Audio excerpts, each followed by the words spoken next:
नमस्कार। नमस्ते। प्रजापिता ब्रह्मा कुमारी ईश्वरीय विश्वविद्यालय आज ज्ञान मंथन स्टूडियो आया हुआ है माउंट आबू में। जी हाँ, माउंट आबू में एक ऐसी दिव्य आत्मा से मुलाकात हुआ जो पिछले 52 सालों से ब्रह्मा कुमारी से जुड़ी हुई हैं और 35 सालों से घर गृहस्थ में रहते हुए भी स्वयं को ट्रस्टी मानकर और चल रही हैं। ब्रह्मा कुमारी में संपूर्ण रूप से स्वाहा होकर एक समर्पित जीवन क्या होता है, गृहस्थ में ट्रस्टी क्या होता है, ऐसे दिव्य आत्मा से मुलाकात कराएंगे। आज का ये एपिसोड उन गृहस्थियों के लिए है जो ट्रस्टी बनना चाहते हैं, उन गृहस्थियों के लिए है जो अपने जीवन में सदा ही दिव्य गुणों को धारण करना चाहते हैं, उन गृहस्थियों के लिए है जो सदा ही घर गृहस्थ में रहकर कमल फूल के समान अपना जीवन जीना चाहते हैं। ऐसे ही दिव्य आत्मा से मुलाकात करवाते हैं। आइए, ऐसे दिव्य आत्मा है हमारे राजयोगी रमेश भाई जी। रमेश भाई जी पिछले 35 सालों से माउंट आबू ग्लोबल हॉस्पिटल में अपनी सेवाएं दे रहे हैं और 52 सालों से ज्ञान में चलते हैं। आप नागपुर से हैं। आइए, उनका ही वाणी से उनके ही अनुभव, प्राप्ति और परिवर्तन की इस गाथा में आपको सुनाते हैं कि क्या जीवन में प्राप्ति हुई और क्या परिवर्तन आया। रमेश भाई जी, ओम शांति। ओम शांति। रमेश भाई, जैसे कि आप बता रहे थे कि जब हम घर गृहस्थ में थे, अचानक एक ब्रह्मा कुमारी जी का जो परिचय कैसे मिला वो थोड़ा बताएं। जब मैं पूना गया था तो वहाँ पर कुछ बाबा के चित्र मैंने देखे थे, कुछ लोगों की मुलाकात भी हुई थी, लेकिन इधर सेंटर्स न होने के कारण एक दिन जब एक व्यक्ति मुझे पूछने के लिए आया, मेरी तबीयत ठीक नहीं है और मुझे ऑपरेशन करना है पेट का, और वो व्यक्ति थे ब्रह्मा कुमार। तो उनसे मुलाकात होने के बाद उनका परिचय हुआ, संबंध बढ़ गया। मैंने उनको एडमिट भी किया, ट्रीटमेंट दिए, उनका ऑपरेशन होकर फिर हमने विद्यालय का एक छोटा सा प्रोग्राम लिया, प्रदर्शनी लिया, क्योंकि जो सार्वजनिक गणेशोत्सव वहाँ होता था अकोला में, तो गणेशोत्सव गणपति जो है हमारे घर में बैठता था और जो बाकी कल्चरल प्रोग्राम के लिए अलग स्टेज होता था। तो उसमें हमने जो उनके द्वारा कुछ वचन सुने और उन्होंने जो चित्रावली लाई थी, तो उस समय 50 साल पहले को 52 साल पहले सिर्फ 4 ही चित्र थे। रोज 4 चित्र हमने अच्छी तरह से देखे, उसका गहन अध्ययन किया और उस समय मुझे जो भी साहित्य मिला वो साहित्य का भी गहनता से अभ्यास किया और हमने छोटा सा एक सत्संग भी शुरू किया। उसके आधार पर प्रदर्शनी कई लोगों ने देखी और सिर्फ एक परिवार के और 2-3 सदस्य हमारे पास जुड़ गए। फिर बाद में हमने रीतसर इसका 7 दिन का कोर्स भी किया और मज़े की बात है कि कोर्स करने के लिए हमारा भाग्य को कुछ भी हो, हमने एक दिन में एक लेसन 3 बार करते थे। सुबह 5 बजे, 4:30-5 बजे, दूसरा लेसन सुबह 8 बजे और 30 साल को शाम को 7 बजे। 3 व्यक्ति कोर्स लेते थे। एकदम गवर्नमेंट सर्वेंट थे और हम लोगों की तरफ गवर्नमेंट की दृष्टि थी, हम ज़्यादा किसी भी संगठन में नहीं जा सकते थे। इसीलिए हमने सबको बताया था कि किसी को बताना नहीं कि हम ब्रह्मा कुमारी में जाते हैं करके। तो कोर्स पूरा होने के बाद में सबको इच्छा लगी अपने दीदी से मुलाकात कराएंगे। तो प्लानिंग के अनुसार वो 2 जने पहले दीदी के पास पहुंच गए और हमें भी पहुंचा है। तो आपस में कह रहे देखो, उनका कोर्स मैंने किया, उनका कोर्स मैंने किया। एक्चुअली कोर्स तो दीदी ने भी किया था, इन लोगों ने किया था, और कोर्स करने पीछे हमारा ये था कौन क्या क्या समझाता है। तो ऐसे थियरी कोर्स होने के कारण जो भी हमारे डाउट थे या कुछ प्रश्न थे उससे तक खत्म हो गए थे, क्योंकि एक मैं अनाथ आश्रम में रहने वाला लड़का था और जब अनाथ आश्रम में रहते थे तब हमारे भगवत गीता का रोज एक अध्याय पढ़ना पड़ता था और अध्याय पूरा पढ़ने के बाद ही हम भोजन कर सकते थे, क्योंकि उस समय जिस आश्रम में रहते थे वो आश्रम वहाँ पर जहाँ महात्मा गांधी आए थे और हमें जो पढ़ाने वाले थे दादा साहेब पंडित, जो संस्कृत के एक महारथी थे, ब्रह्मचारी थे, और ऐसे व्यक्ति ने हमें समझाया। तो उस समय मैं उनको जो प्रश्न पूछता था भगवत गीता के आधार पर, वो मुझे कई बार कहते, रमेश तू बड़ा होगा ना, एक एक प्रश्न का जवाब तुझे मिलेगा। तो जो मुझे वहाँ प्रश्न थे वही प्रश्न जब मैं चित्रावली देखी, अपने चित्र देखे, 4 चित्र, और 4 चित्रों में मुझे पूरा भगवत गीता आ गया, दृश्य में आ गया। क्योंकि वास्तविक भगवत गीता क्या है, ओरिजिनल क्या है, यथार्थ क्या है, वो विद्यालय में आने के बाद मुझे पता लगा। तो भगवत के प्रवचन मैंने बहुत सुने, ज्ञानेश्वरी के प्रवचन में छोड़ता नहीं था, जगह जहाँ भी होगा मैं जाता था, क्योंकि मुझे यथार्थ नॉलेज चाहिए था। और वो मुझे यहीं प्राप्त हुआ। वास्तव में भगवत गीता ऐसा एक ग्रंथ है जो पढ़ने के लिए, जीवन बनाने के लिए बहुत आवश्यक है, जिसमें यदि भगवत गीता समाप्ति होती है तो लास्ट अध्याय में हमें क्या प्राप्ति होती है उसमें 3 शब्दों में बताया गया। वास्तव में जीवन में क्या चाहिए, जीवन जीते क्यों, किस लिए, किस लिए जीना है, उसका महत्व गीता में बताया है और ये विद्यालय में बताता है। क्योंकि मैं तो कहता हूँ कि ईश्वर प्राप्ति के लिए ये मनुष्य जन्म मिला है, दुर्लभ जन्म है, और भगवान की प्राप्ति के लिए इस जन्म की बहुत आवश्यकता है। और वही भगवान की प्राप्ति भगवत गीता के अनुसार यहाँ पर ब्रह्मा कुमारी आश्रम में निश्चित होती है। ये मेरा 50 साल 52 साल से अनुभव है कि जैसे लोगों को बताए ब्रह्मा ज्ञान और खुद कोरडा पाषाण, यानी खुद में कुछ नहीं है, औरों को बता रहे परिवार के साथ चलना है, ये खुद का ही परिवार उसमें नहीं है और बताएंगे हम परिवार के साथ चलना है। ये सिद्धांत बाबा बताता है, परिवार के साथ चलेंगे तो परिवार निकालेंगे। वो कोर्स आपने जो किया उसमें सब कोर्स में आप बता रहे 4 चित्र थे, वो 4 चित्र में सबसे अच्छा चित्र कौन सा लगा? मुझे बताता हूँ, हर चित्र में अपना अपना रस है। जैसे शिव बाबा का चित्र देखा तो उसमें बाबा के गुण देखे, अर्थात परमात्मा के क्या कर्तव्य है, परमात्मा क्या है, ये बातें उसमें थी। अरे वही बातें परमात्मा है या नहीं पहली बात आती है, और वही भगवत गीता के अध्याय शुरू होने के पहले स्पष्ट किया गया। लेकिन अभी जितने मैंने धर्म सभा सुने देखे उसमें वही बात आती नहीं। श्लोक तो बहुत कह रहे लोग, लेकिन जहाँ यथार्थ ज्ञान ये है ये नहीं ठोस पता है, क्योंकि ये ज्ञान यथार्थ है। बाकी जितने भी ज्ञान है वो भावार्थ है और अर्थ सहित है। अर्थ उसमें है। जैसे मुझे एक बार प्रोग्राम में बुलाया था जहाँ पर मैं चेयरमैन करके बैठा था, वहाँ पर एक धर्म के नेता आए थे, उसने अपने प्रवचन में सुना, अपने धर्म का सुनाते थे। तो मैंने अभी उससे समय ज़्यादा लिया, तो मुझे 20 मिनट में बताना था कि परमात्मा क्या है। अभी वो बताना है तो क्योंकि उसने तो बहुत सारा ज्ञान था, हमारे से पढ़ाई लिखाई, शास्त्रों का ज्ञान था। आत्मा में परमात्मा कैसी विलीन होती है, जैसे सागर में बूंद कैसा समाया जाता है, ऐसे तो स्लाइड से बताया उसने।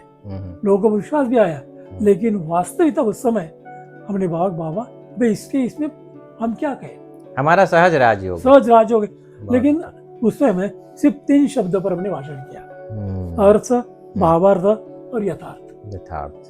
क्योंकि मैं समझता हूँ ये जो आपने बताया लोगों को अच्छी सहज रूप से स्वीकार भी किया होगा। क्योंकि मुझे कई जगह जहाँ कीर्तन होते थे, प्रवचन होते थे, वहाँ मुझे बुलाया जाता था और अपने विचार प्रस्तुत करो।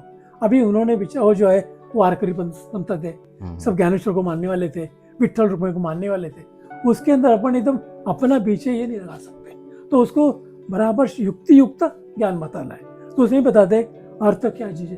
फिर ज्ञानेश्वर जी हुए 700 साल से चला हुआ ग्रंथ है, और ये वारकरी संप्रदाय भी हजारों साल से चल रहा है।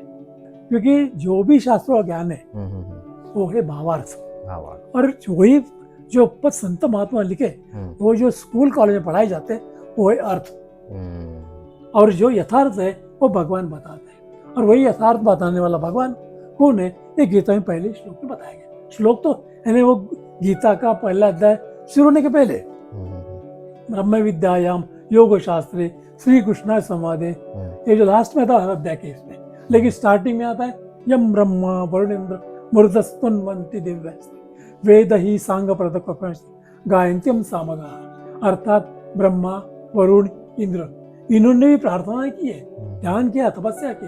किसकी की? ध्यानावगतना मनस्य पश्यन्ति, योगी लोगों ने ध्यान किया। किसका किया? अपने से श्रेष्ठ उसका ध्यान किया जाता है। आगे वही आते हैं, पूरा यथार्थ ज्ञान न होने का परमात्मा का, इसलिए कंफ्यूज हो जाते हैं। और ये भी बताया लास्ट में यशांत विदु सुरागना देव, अर्थात जिसका कभी कोई अंत लगा नहीं।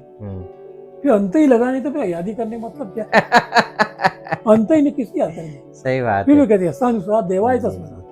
और तो आज ये जो आपने इतना ज्ञान आपने अर्जित किया, ब्रह्मा कुमारी जी के बाहर के भी जो भी, तो जब आपको ये समझ में आ गई कि यही ज्ञान सत्य ज्ञान है, आपका जीवन परिवर्तन होता गया, और फिर अचानक ये निर्णय कैसे लिया कि हम अपने आप पूरा समर्पित कर दें और ब्रह्मा कुमारी जो नागपुर ऐसा जगह छोड़कर, महाराष्ट्र का जगह छोड़कर राजस्थान में माउंट आबू हेडक्वार्टर में, ये कैसे निर्णय आपने लिया?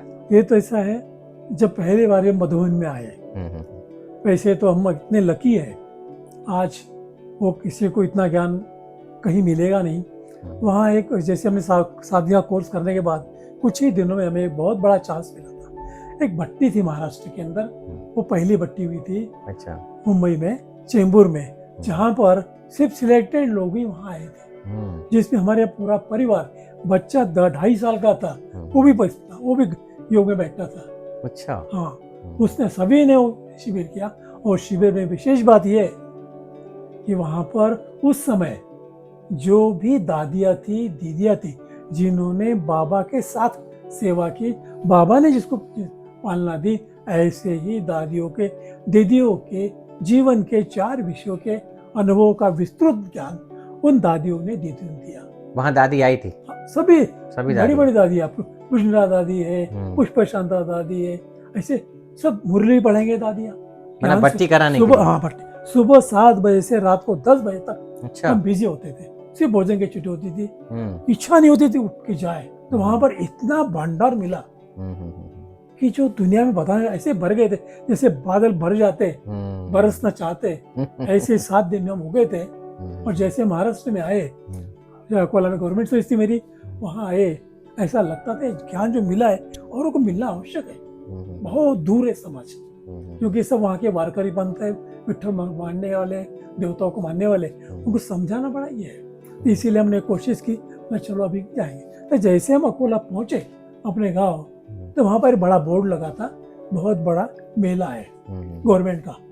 तो संकल्प आया, ये तो बड़ा मेला है, और ये मेले में अपना भी गवर्नमेंट का स्टॉल, यानी मेरे ऑफिस का भी स्टॉल है, ऐसा करेंगे अपने विद्यालय के चित्र जो है उसका भी स्टॉल लगाएंगे। इसलिए हम लोग फिर जो मेले के चेयरमैन थे उसको मिलने के लिए गए, चतुर्भुज जी हमें एक स्टॉल चाहिए, हमको चित्र लगाना है। वो कहते हैं गवर्नमेंट की प्रदर्शनी है, ये प्राइवेट के चित्र लगाएंगे आप। मतलब मेरा स्टॉल है ना, उसका एक छोटा स्टॉल मुझे दे देना, मैं चित्र लगाऊंगा। नहीं, गवर्नमेंट के इसमें ये प्राइवेट नहीं चलता। तो उस वक्त मैं बोला ऐसा, बोले इसका उद्घाटन कब है? बोले कल ही उद्घाटन है। अच्छा जाएंगे फिर। तो कौन करने वाले? मुख्यमंत्री करने वाले।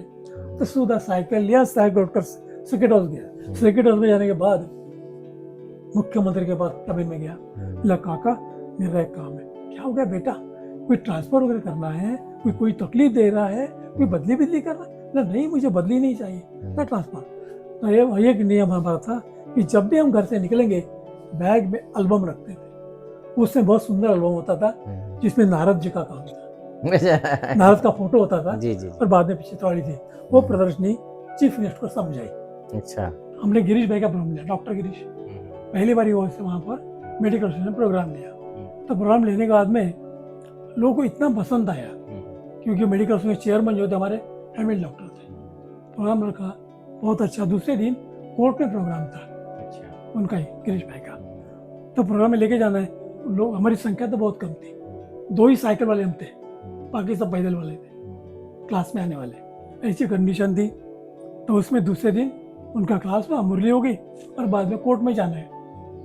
हम सोच रहे थे इनको कैसे लेके जाना है, कि सिटी भले ही डिस्ट्रिक्ट है लेकिन सुविधा कुछ नहीं है, सिर्फ साइकिल रिक्शा टांगा, ना ऑटो ना टैक्सी। तो सोच रहे थे, हमेशा कुछ ही सोच रहे, वो तो साइकोलॉजिस्ट है, पहचान तो लिया, हाँ रहे हो तो सोच तो रहे। बोले क्या सोच रहे? मेरा यहाँ बॉम्बे में टैक्सी मिलती, ऑटो मिल जाता है, लेकिन यहाँ ये चीज़ है ही नहीं, क्या करें? उससे बड़ी बात क्या? बोले साइकिल होगी ना, मतलब 2 साइकिल है, शोभना बनकर मेरी, कि अब साइकिल से जाएंगे। बोले अच्छा, साइकिल से निकल गया? साइकिल, मेरा ऐसा करो, शोभना की साइकिल आप ले लो, मेरी साइकिल मैं लेता हूँ, शोभना मैं डबल सीट बैठता हूँ। हम तीनों जन भी कोर्ट में जा रहे हैं। तो कोर्ट में जाते आते उधर से एक व्यक्ति और कार राइट साइड से वो लाइट दे रही है डिपर, हमारे ध्यान नहीं, तो बातें भी निकल रही, समय बहुत बाकी। तो कुछ बच्चे, छोटे बच्चे डिवाइडर से भाग गया, और cycle uncle, cycle aunty, cycle uncle, cycle, रुको। मैंने रास्ते में कोई नहीं, आवाज आ रहा है, लड़का रुको, हम रुक गए। गिरीश भाई रुको, वो बच्चों को कुछ काम लगता है, तो कोई अपना गिरा तो नहीं, ऐसे कुछ करके रुक गए हम लोग। वो बोले गाड़ी वाला आपको बुला रहे।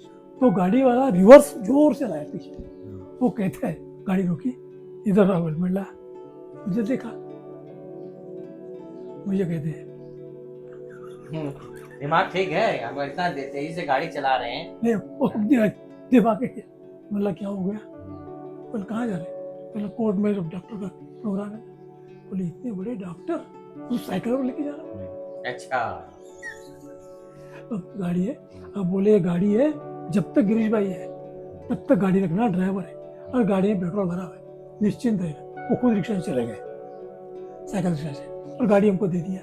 गिरीश भाई जब तक है तब तक ऑफिस में संकल्प चलने लगे। अभी साइकिल तो हमने 5वें माह से लिया था। अच्छा। पगार बहुत कम थे, 2 हाथ में मिलते थे। 5वें माह से साइकिल, दोनों भी साइकिल 5वें माह से।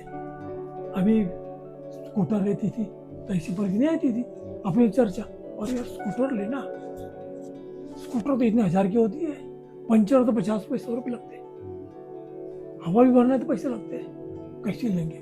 साइकिल गाड़ी के 5 चलाने में हो जाता है, लेंगे कैसे? सोचते थे। ऑफिस में वही सोच चल रही। पहला स्कूटर लेने की इच्छा होती है, इंस्टॉलमेंट से लेंगे तो ऐसा सोचे तो अपना काम नहीं, और पेट्रोल लगता है, पेट्रोल इतना महंगा है, पगार अपने 100 के पास है, ऐसा करेंगे? मतलब बात तो सही है। तो एक दिन हम ऑफिस के लोग ऐसे बैठे थे चाय पीने के लिए। हमारे घर में 3 दरवाजे थे, खुले करके रखते थे। विशेषता ये थी कि जिनको स्टेशन पर जाना है तो स्टेशन पर जाने वाले जो साइकिल वाले आते थे, स्कूटर वाले थे, हमारे घर के सामने पार्किंग करके रखते थे। अच्छा। अपना काम करें, क्योंकि उधर पैसे लगते हैं, यहाँ फ्री में होता है। गली फुल हो जाती है साइकिलों से, तो जो अप डाउन करने वाले वो भी साइकिल रखते थे घर के पास। एक स्कूटर वाला है, हम चाय पी रहे थे, वो स्कूटर वाले ने स्कूटर खड़ी कर दी और रुका, इधर देखा उधर देख रहा, होटल के तरफ, होटल के पास ऐसा देख रहा था। बोले देखो कौन है? पहले पूछता हूँ, पहले आपको स्कूटर रखना है ना? स्कूटर रख सकते, स्टेशन में काम हो लेके जाना, बाद में कोई यहाँ से लेके नहीं जाएगा। लोग लगते सभी ये वैसे ही लगे। नहीं मुझे मिलना है। बोला किससे? मैं रमेश भाई से। इतना कहा उसने। बोला ठीक है, वही रमेश। वो डिक्की खोला, एक प्लास्टिक निकाला, हाथ में दिया, वो कहता है इसमें कागज पत्र है, सही करना, अपने गार्ड नाम से स्कूटर कर लेना। और ये कर लिया लेना, और कब निकल गया मुझे पता ही नहीं। रिक्शा में बैठा गायब हो गया। तो ऑफिसर पढ़ते ये बोला, उसने ये पैकेट दिया, वो कहता है गाड़ी नाम पर लेना, और बस जब पैसे आएंगे तब दे देना। बोले कौन था? बोला पता नहीं, जानता नहीं मैं उसको, वो तो मुस्लिम। अभी तक दिखाई नहीं दिया वो? नहीं, वो तो मुस्लिम था। बोले मुस्लिम, बातें बता रहा ना मुस्लिम आकर कि पैसे देना तो किसको देना है, फंड निकाल लेंगे, रिकॉर्ड, ऐसी बातें थी। तो उसने फिर पता लगाया वो मुस्लिम था।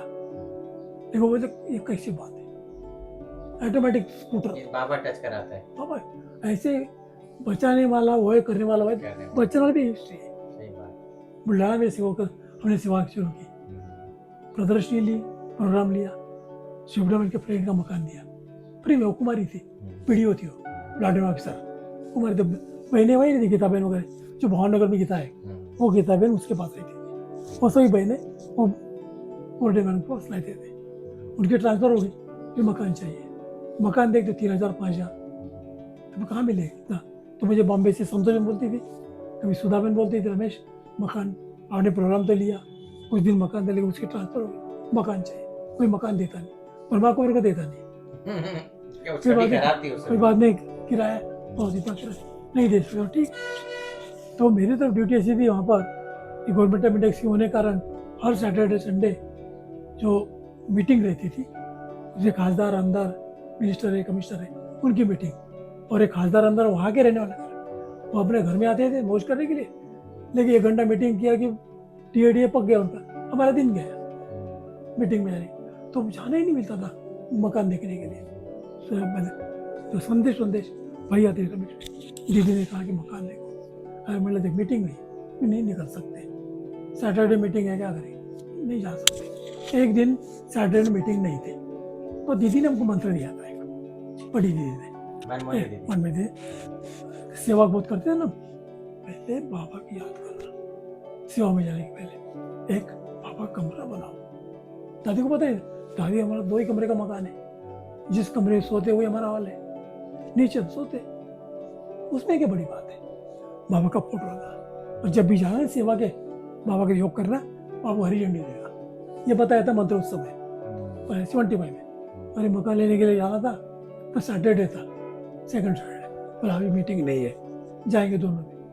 भोजन किया, भोजन का संकल्प था, ये अपने घर का लास्ट भोजन है आज, इसके बाद घर में आना नहीं। अंदर से लगा शोभरान को बता नहीं सकते। शोभरान को कड़वा कड़वा बोलने लगा। फिर वो बाबा के खड़े रहे, फिर ऐसा करेंगे, साइकिल लेंगे, बस स्टैंड पर जाएंगे, साइकिल वहाँ छोड़ देंगे, पैसे दे ले लो कितने, तो ऐसा करेंगे। तो साइकिल पर डबल सीट बैठे हम योग करने के बाद, लेकिन हरी झंडी मिली नहीं हमको। तो छोटे थे उस समय, हरी झंडी हाथ देख रहे थे, लेकिन यही तो कुछ जानने की जरूरत नहीं, ऐसा कुछ आया था उस मैसेज। तो हम साइकिल पर दोनों बैठे, एक चौराहा आया, मैं साइकिल पर बैठे खड़ा रह गया, साइकिल एक इंच आगे नहीं जा रही। और मुझे संकल्प फोटो में आया कि जिस गाड़ी में बैठ रहा हूँ वो गाड़ी का बड़ा एक्सीडेंट होने वाला है और वो खाई में गिरने वाली है और पेड़ को लटकने वाली है, पहले से दिखाई दिया। तो फिर कैंसिल किया। शोन कहते मुझे भी आज लग रहा था आज नहीं जाना है, मतलब मुझे तो सुबह से लग रहा आज यहाँ से एक दिन नहीं है फाइनल। फिर संडे के दिन सुबह हो जाएंगे 5 बजे, 5:30 बजे बस होती है, साइकिल रख देंगे। तो साइकिल रख दिया, बस स्टॉप पहले गया, पहले पेपर लिया, पेपर पढ़ता हूँ, जिस गाड़ी में बैठने वाले थे वो गाड़ी खाई में गिरी है, पेड़ को लटकी है। पहले से जो आपने साक्षात्कार किया था वो अगले दिन आपने पेपर में पढ़ा, देखा तो गाड़ी लटकी हुई है। फिर गए, जाने को गाड़ी में लोग आते बैठते, 5:30 बजे निकले, 8 बजे 9 बजे पहुंच गए वहाँ। तो गीता हमने नाश्ता कुछ किया नहीं, ना चाय पाई। अभी हम नाश्ता करेंगे, कॉफ़ी लेंगे, चाय लेंगे और फिर मकान देखना प्रोग्राम शुरू करेंगे। फिर गाड़ी में तो कितने लोग आते, कितने बैठते उतरते, जैसा बस स्टॉप आता है जैसे उतरते चढ़ते। हमारे बाजू युगल बैठा है, तो अभी परिचय तो नहीं है, वो बाजू बैठे, इधर बाजू दोनों बैठे, वहाँ उतर गए। वो भी बुला रहे थे, हमें बुला उतरे, उतरने बाद सेंटर पर चले गए हम लोग। तो किताबें नाश्ता को जाएंगे, उतने में ही तो किसी ने नॉक किया, बोला किताबें आपका स्टूडेंट आया कोर्स करने के लिए। तो ऐसे खोलो, अरे खोलो, खोलता हूँ, एक काले कोट वाला वकील और एक बूढ़ा सा व्यक्ति। तो मैं सोच रहा था ये बूढ़े को तो मैंने देखा है कहीं तुम्हें। बाद में बोला आपको कोर्स करना है? नहीं, बोला क्या है? फिर मुझे रमेश भाई से मिलना है। वो कहता बूढ़ा मुझे रमेश भाई से मिलना है। बोला क्यों? बोले मेरे दामाद ने कहा कि रमेश भाई को घर चाहिए, वो घर देना है उसको। ये बाबा टचिंग कराया। तो वकील आया, गीता पे नहीं, बोला गीता पे यह है। गीता पे को देखा, वकील कहता है एक वृद्धाश्रम को देना मकान, वृद्धाश्रम को नहीं देना आपने, वकील कहता है। फिर शोभना में नहीं, टीका लगा हुआ है, कलर साड़ी है। फिर अंदर लिया, उनको अच्छी तरह से कॉफ़ी वगैरह आलू पोहा खिलाया, नाश्ता सबने किया। तो बोले अब कब आएंगे देखने के लिए? बोले 12 बजे। तो 12 बजे देखने के लिए गए, तो वकील को कहता है मैंने बताया ना रमेश भाई को अपडेट 12 बजे 12:05 नहीं, मेरे दामाद ने सब कुछ बताया। रमेश भाई जब शिविर लेते थे मेलों में तो उनका 7 बजे शुरू होता, 7 बजे शुरू, 7:30 इंडियन टाइम में, पसंद नहीं उनको। 12:05 का में वो आए, अरे बस मकान देखा और मेरे दामाद ने भाई रमेश भाई जो किराया देंगे वही देना है। तो कितने में? 300 रुपये। ये डिमांड उनका भी नहीं था कि हमको इतना पैसा मिले। बहुत सुंदर। नहीं, बहुत ऐसे कई किस्से देखने के लिए बहुत है। तो पहले तो उद्घाटक आते, मुख्यमंत्री जी भी आए, वहाँ कलेक्टर, बाकी पुलिस स्टाफ सब वहाँ गए, बहुत लोग देखते थे। और हमारे पास गाइड तो कुछ नहीं, 4-5 तो लोग थे हम लोग। तो ऐसे बच्चे भी थे, बच्चों को कुछ बातें बहुत बुद्धि में अच्छे बैठे थे। उससे बुद्धि में बैठने की बात ये थी शिव शंकर अलग है। ये चीज है जोरदार। भक्ति मार दुर्गति मार गए। ऐसी कुछ बातें जो थी वो बच्चे लोग बड़े फोर्स से बताते थे, छोटे बच्चे थे। शिव शंकर अलग है, शिव अलग शंकर अलग, बड़े फोर्स से बताते थे। तो कई लोगों को अच्छा लगा, कई लोगों को नाराज हो गए, भक्ति मार दुर्गति मार गए। पहले फोर्स से बताते थे बच्चा साहब, अभी वो नहीं बताने बात। तो जैसे बताते तो बात उसकी ऐसी हो गई। फिर ये तो प्रदर्शनी हो गई, शिविर भी हो गया, वो भी किया। और बाद में जैसे रेगुलर हम क्लास करने लगे तो हमारी एक कंप्लेंट हुई। अच्छा। जिसमें 86 लोगों ने कंप्लेंट की थी। अच्छा। डीएसपी और कलेक्टर को कि ये इन्होंने आश्रम शुरू किया है, नहीं ये ब्रह्मा कुमारी वालों ने। तो हमारे घर में क्लास चलता था, नोटिस आ गई, पुलिस की भी आ गई, इनकी भी आ गई। तो पुलिस के आ गए तो मुझे लेकर के पुलिस थाने वगैरह। अच्छा। हाँ, तो मैंने बताया कि तो एल्बम बताया ये कुछ ऐसे आर्य समाज या कोई ऐसे क्रिश्चियन समाज का नहीं है। फिर उल्टे समझाने में थोड़ा सा ये हो गया। तो फिर कलेक्टर अब मुझे गवर्नमेंट की ड्यूटी थी मेरी, एक्ट प्रोसीजर करने गवर्नमेंट ने स्कीम होती है, वो ड्यूटी मेरा पर थी। तो मुझे सही लेने के लिए कलेक्टर के पास हफ्ते में 1-2 बार, मास में 4-5 बार जाना पड़ता था। अच्छा। तो उस समय के जो ऑफिसर थे बड़े रिस्पेक्टिव थे, यानी हम लोगों को बच्चा समझते थे। आज जो सर्वेंट समझते, नौकर समझते, उस समय अधिकारी वर्ग एक बच्चे के समान प्यार देते थे। तो मैं जो जाता था, रमेश कितना दूर बाहर है, कान को बांधते जाओ, पैच रखो, टोपी पहनो, जेब में रखो पैच, बहुत धूप है, जल्दी आना। फिर जल्दी आता होती है, ऑफिस नहीं शुरू होता ना, तो बस ऑफिस में आता हूँ, ऐसा बोल के हम चल जाते थे। तो उस दिन मैं अचानक गया, मुझे कलेक्टर बोले इधर बैठ टीचर, बोला बैठ, हम लोग क्या बात है आज। बोले रमेश आज सुबह सुबह कैसे दर्शन हो गए। रमेश मैं कुछ बात, बोला क्या है, अकोला में क्या लफड़ा शुरू किया हमने। अकोला में लफड़ा तो कुछ शुरू है, हमने राजो क्लास शुरू किया, वहाँ थोड़ा सा ज्ञान देते, ध्यान देते थे, और माउंट आबू से मुरली आती है, पढ़ते सुनाते, ज्ञान की बातें होती है, मंथन होता है, थोड़ा चिंतन करते भगवान का। ऐसा कल कौन सा दिन है, बोला कल संडे, घर को आना। ठीक है, आऊँगा बंगले पर। तो वहाँ से निकला, मैं गया ऑफिस में अंदर, तो वहाँ उनके पिए थे खान, खान एक काम करो मेरा, कल जो लेटर आए होंगे उसमें मेरा कुछ लेटर का देखना। तो लेटर देखते आया, उसमें कंप्लेंट का लेटर था, कॉपी टू डीएसपी, और उसमें मेरी कंप्लेंट है, 86 लोगों ने की थी, ये धर्म के विरुद्ध बात करता है, गीता का उल्टा पुल्टा ज्ञान देता है, भक्ति को दुर्गमात करते हैं, सीधे चीफ मिनिस्टर ऐसे लिखा, बस पूरा पेज लिखा, बाद में सिग्नेचर्स सभी के वो थे। और दूसरे दिन फिर उन्होंने बुलाया 10 बजे, तो मैं 10 बजे गया, 9:45 पहुंच गया, वहाँ बैठा, चपरासी को बोला कलेक्टर ने मुझे बुलाया, 10 बजे समय दिया, उनको बता दो कि रमेश आया। मैं बोला कल अंदर मीटिंग चल रही है, हॉल भरा हुआ है, और कलेक्टर ने कहा किसी को अंदर नहीं आने देना। फिर 3 मिनट बाकी थे, मैं तू जा अंदर, नहीं बोले, कलेक्टर ने बोला कि किसी को अंदर आने नहीं, मीटिंग चल रही है। मैं देख 1 मिनट बाकी है, जाता कि मैं जो अंदर से तो बाहर अंदर से जा, मैं इधर जाता हूँ। तो उधर से गया, बोले आपने रमेश भाई को बुलाया था, वो है, आएगा रमेश, आया, बुला बोले उसको। गेट खोला, बोला हॉल भरा था, एक चेयर आगे खाली थी, कलेक्टर ने खुद उठाया, अपने बाजू में रख दिया। अच्छा, मुझे खुशी होती है। उस दिन बाबा ने क्या मुख से निकाला, आधा पौन घंटा, तो कहते थे सभी पब्लिक को, ये बोले गीता और प्रवचन करता है, सुना। हम गीता और प्रवचन करते, वैसे भी स्कूल लाइफ में जब गीता जयंती होती थी, तो गीता जयंती उपलक्ष्य में मुझे बुलाया जाता था। अच्छा। फिर भगवत गीता का और ये जो विनोबा बाबा की जो गीता ये वही पढ़ता था, श्लोक के श्लोक पूरे याद थे मुझे। तो अभी आज बोला रमेश भगवत गीता प्रवचन करेगा, आज मिला, ये तो मुझे बड़ा चांस मिला है। पूरा हाल फुल था पूरा। और बाद में देखते पूरा देखता, अरे वाले ये तो कंप्लेंट कर रहे लोग इसमें बैठे थे। बोला भी है चांस अच्छा है, तो उनको फिर ऐसे तरह से मुख से निकले, बाबा प्रवेश हो गया था आपके तन में। भगवत गीता का प्रयोजन क्या है, उससे प्राप्ति क्या है।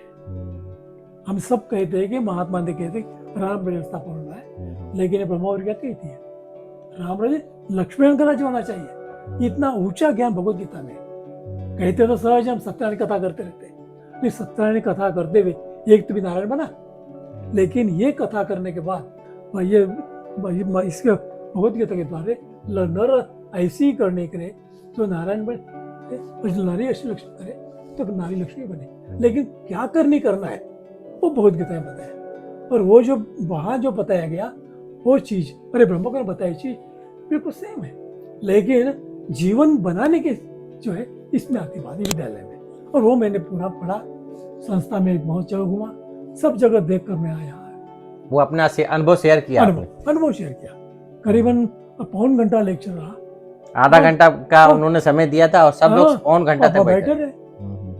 बहुत सारा, फिर उसमें 84 जन्म सीढ़ी कैसी होती है, फिर मनुष्य जन्म जो होता है, तो ये सेवाओं को देखते हुए फिर आप माउंट आबू का रुख अपना लिया। नहीं, वो तो वही मुझे चांस बहुत जल्दी मिले मुझे। और यहाँ जब पहली बारी में आया 74 में, उस समय तो बेटा भी साथ में था, हम तीनों भी थे, दोनों के बीच हम बेटे को हाथ पकड़ के चल रहे थे। उसने ऐसा झटका मारा, सीधा दादी गोदी में चले गया।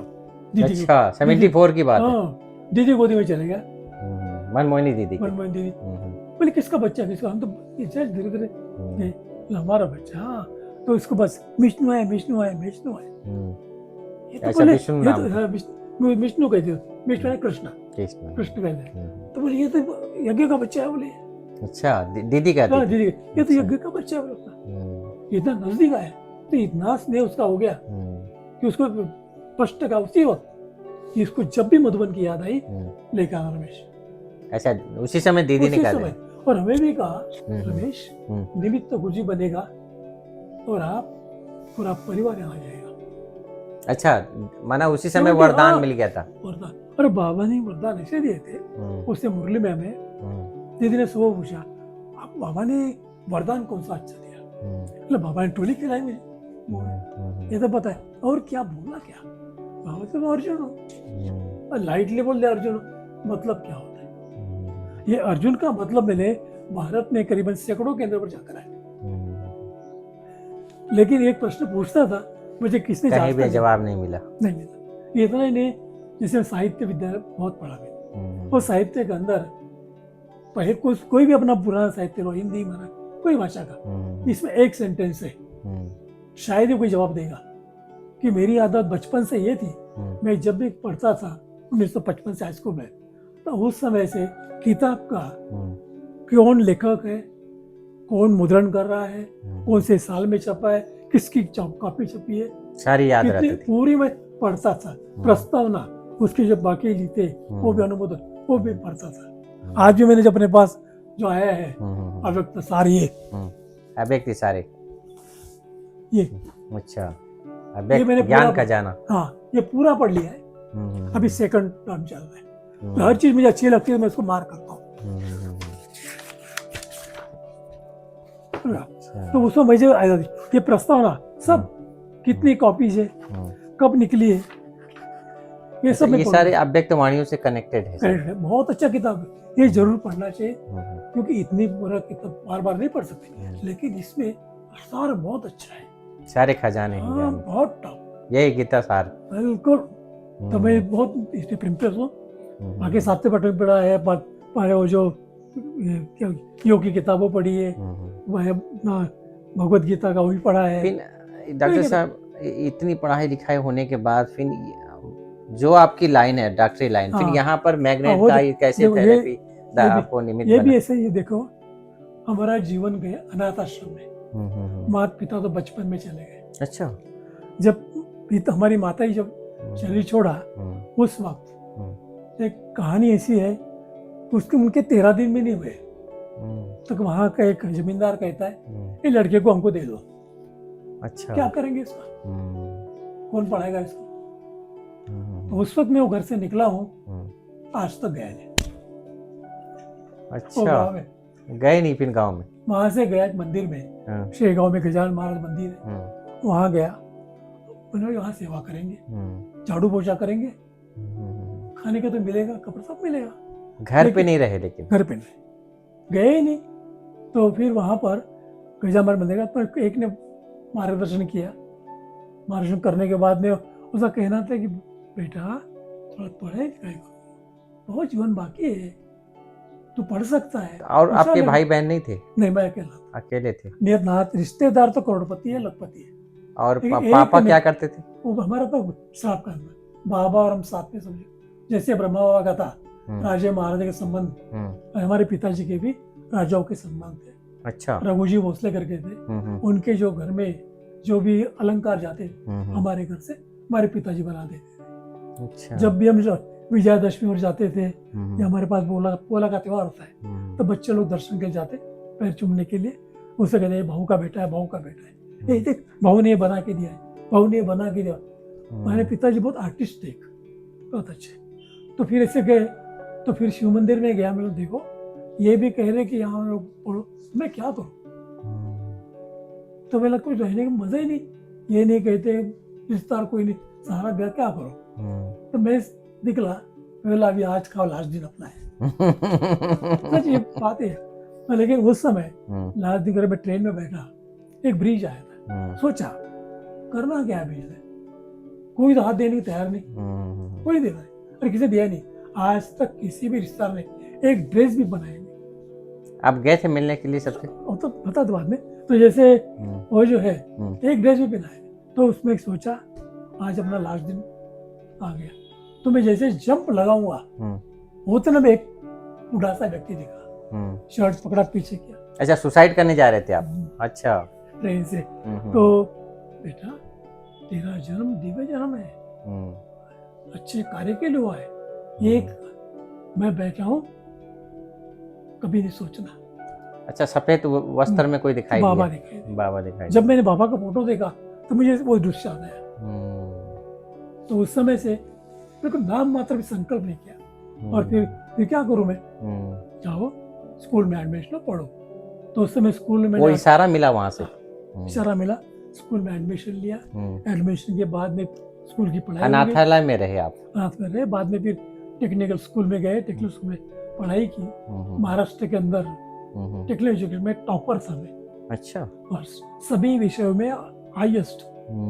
पूरे कई सालों का रिकॉर्ड टूट गया था उस समय। एक था माँ बाप का प्यार नहीं मिला, लेकिन फिर भी पढ़ाई पे इतना आपका फोकस था? नहीं, क्योंकि पढ़ाई के बाद सहारा ही नहीं ना। कोई यदि पढ़ाई नहीं करो तो क्या करो। क्या करें? उससे पढ़ाई करता था और शाम को काम करते थे।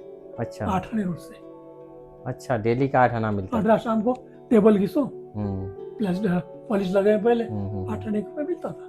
हम्म, संडे के दिन काम को 8 आने रुपये मिलता था। और जब मेरा ट्रेनिंग समर वेकेशन आता था, उसमें काम करता था 15 रुपये मास से। उस समय कूलर फैन नहीं थे, तो कष्ट थे दरवाजे पर उसको पानी डालना, 15 रुपये मास। तो उस समय भोजन क्या करेंगे, तो 2 पैसे के चने, 2 पैसे का मुरमुरा खा लो। गुरुवार दिन आए, एक नारियल तोड़ो भगवान के पास, रखो और खा लो। ये भोजन हमारा। ऐसे भी जिंदगी के आपने काटे हैं?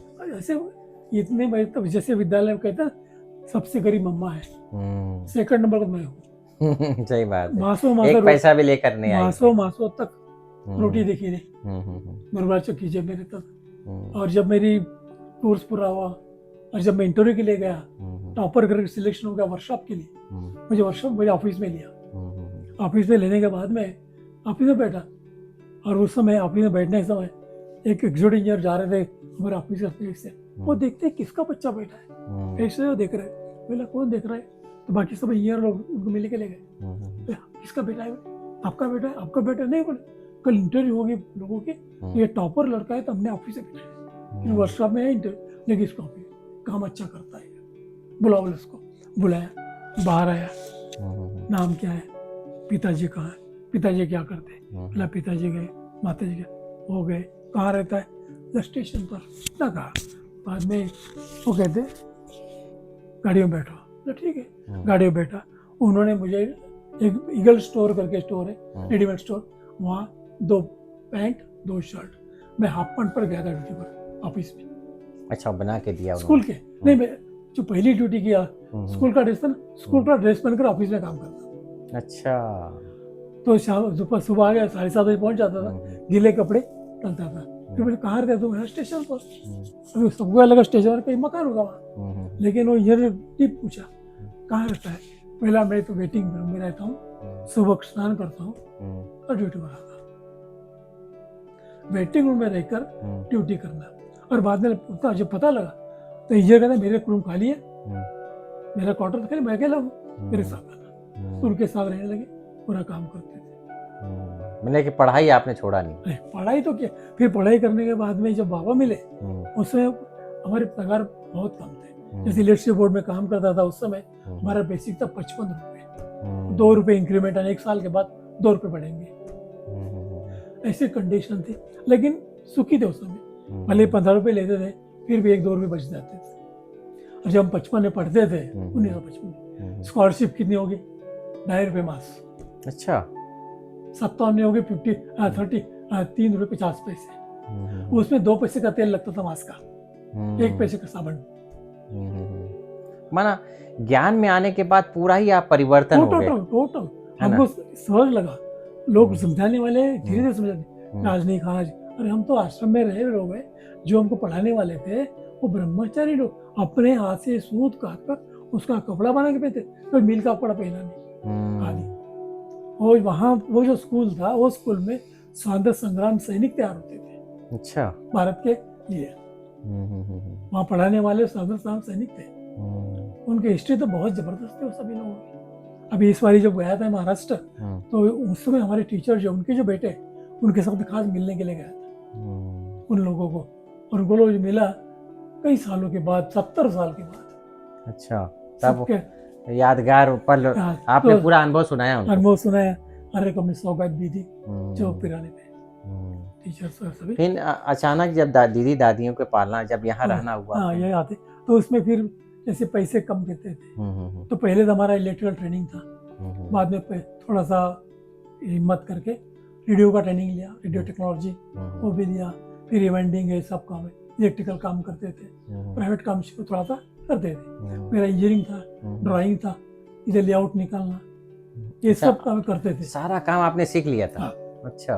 तो उसमें 70 में तो रेडियो पूरा हो गया, फिर शुरू किया थोड़ा थोड़ा, तो हमारे घर में करीबन आधा घर तो रेडियो से भरा, 6 महीने के बाद मिलेगा, 3 महीने के बाद मिलेगा, क्योंकि ड्यूटी सेवा बहुत ज्यादा थी ड्यूटी पहले पहले ड्यूटी, हमको समय गवर्नमेंट जॉब थी। पे गवर्नमेंट जॉब, क्योंकि ड्यूटी के समय वो काम नहीं करेंगे, इवन ऑफिस के इसमें बाहर का कोई काम नहीं, ये नियम था हमारा। ऑफिस में ऑफिस, घर में भी ऑफिस का काम नहीं, ये नियम, ऑफिस की बात नहीं करना। हाँ, तो उसमें जो कोर्स किया था रेडियो का काम करते थे, हमारे पास आने वाले रेडियो थे जहाँ कोई कर नहीं सकता, कंपनी के रेडियो आते थे डायरेक्ट, और हमारा इतना स्टडी हो गया था उस समय कि डायरेक्ट हम चेंज कर देते थे उसको। अच्छा। हाँ, समझो नहीं मिलता है कोई, असेंबल करने प्राप्त करते थे, उसमें फिर कई आते थे ऐसे, पूरा सब चेंज करके पूरा एकदम नया मिलेगा, पुराना भी नया लगेगा। क्या बात। कहीं ना दूर दूर से, बॉम्बे से आएगा वहाँ रेडियो डालेगा, नागपुर मीटिंग करेगा, मीटिंग आते आते लेके जाएगा, पूना से आएगा रेडियो डालेगा लेके जाएगा, नासिक से आएगा लेके जाएगा, बुलढाना से आएगा डालेगा लेके जाएगा, बड़े बड़े ऑफिसर लोग, लेकिन फ्री लेके पैसे देते थे वो, लेकिन हम किसी को लूटा नहीं, किसी को भी, चपरासी को फ्री, ईमानदारी वफादारी बचपन से ही थी। नियम ये थे गवर्नमेंट सर्विस में, ना खाएंगे ना खाने देंगे, 1 रुपए की भी हमने। ये मोदी जी अभी बोलते हैं, लेकिन पहले से आपके जीवन में था ही। हाँ, जीवन में लास्ट में रिटायरमेंट के समय आया, अब प्रसंग आया था हमारे पास। अच्छा। एक मिनिस्टर का सप्ली में निकाला नहीं था, बहुत मीटिंग है, वही 6 मास पेंडिंग रहा, सब कलेक्टर में भी तो कहते थे कि सप्ली दिया नहीं, दे दो, वर्बल था वो, लेके कोई नहीं रहेगा, पर काम गलत था। तो हमारे प्रिंसिपल कहते रमेश, सब उधर के बहुत जरा हो गया, इवन वो लोग हमारे ऑफिस में आए, मारपीट हो गई, एडमिन को मारा, कपड़े पाड़े, टेबल तोड़, खिड़की तोड़ी हो गई। बोला मैं तो नहीं निकाला, क्यों मैंने निकाला, मेरी सही होगी, आप सही करेंगे, आप सही करेंगे, यही तुमको पैसा मिल जाएगा। एक आधे विरोधी पक्ष ने कहा गलत काम के पैसे दिए, इन्होंने पैसे खाए और गलत काम किया। बोला आपकी भी पेंशन रुकी, मेरी भी रुकेगी, नहीं किया तो कुछ नहीं होगा। समझौता कर लिए। वो भी रिटायरमेंट यहाँ है ना, दादी के पास मेरे साष्टांग नमस्कार दादी किया उन्होंने।